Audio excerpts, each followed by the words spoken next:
കാസർഗോഡ് പീലിക്കോട് ശ്രീ രായമംഗലം ക്ഷേത്രത്തിൽ വിലക്ക് ലംഘിച്ച് അകത്ത് കടന്ന് ഭക്തർ. നാലമ്പലത്തിൽ നമ്പൂതിരി, വാര്യർ, മാരാർ സമുദായത്തിലുള്ളവർക്ക് മാത്രമായിരുന്നു പ്രവേശനമുണ്ടായിരുന്നത്. പീലിക്കോട് നിനവ് പുരുഷ സ്വയം സഹായ സംഘമാണ് വിലക്ക് ലംഘിച്ച് നാലമ്പല ദർശനം സാധ്യമാക്കിയത്. കാലങ്ങളായുള്ള പീലിക്കോട് നിവാസികളുടെ അഭിലാഷമായിരുന്ന നാലമ്പല പ്രവേശനത്തിന് വർഷങ്ങൾക്ക് മുമ്പ് ശ്രമങ്ങൾ നടന്നിരുന്നുവെങ്കിലും ചിലരുടെ എതിർപ്പിനാൽ അന്ന് സാധ്യമായിരുന്നില്ല. ആചാര അനുഷ്ഠാനങ്ങളിൽ കാലോചിതമായ മാറ്റങ്ങൾ അനിവാര്യമാണെന്ന ചിന്തയിൽ നിന്നാണ് വിലക്ക് ലംഘിച്ച് ഭക്തർ അകത്തു പ്രവേശിച്ചത്. നാലമ്പലത്തിൽ നമ്പൂതിരി, വാര്യർ, മാരാർ സമുദായത്തിൽ ഉള്ളവർക്ക് മാത്രമായിരുന്നു പ്രവേശനം ഉണ്ടായിരുന്നത്.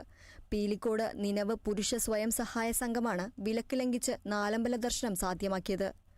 ആവശ്യമുള്ളവർക്ക് കയറാം, നിർബന്ധമുള്ളവർക്ക് കയറാം എന്ന് തന്ത്രി പറഞ്ഞതിൻ്റെ അടിസ്ഥാനത്തിൽ തന്നെയാണ് നമ്മൾ ഇന്ന് ഏതായാലും കളിയാട്ടം ഇവിടുത്തെ പൂരോത്സവമൊക്കെ കഴിഞ്ഞ് എല്ലാം ശാന്തമായ ഒരു സാഹചര്യത്തിൽ ഇന്ന് സംക്രമ ദിവസം തന്നെ, വിഷു ദിവസത്തിൻ്റെ തലേദിവസം നമ്മൾ ഈ നാലമ്പല പ്രവേശനം.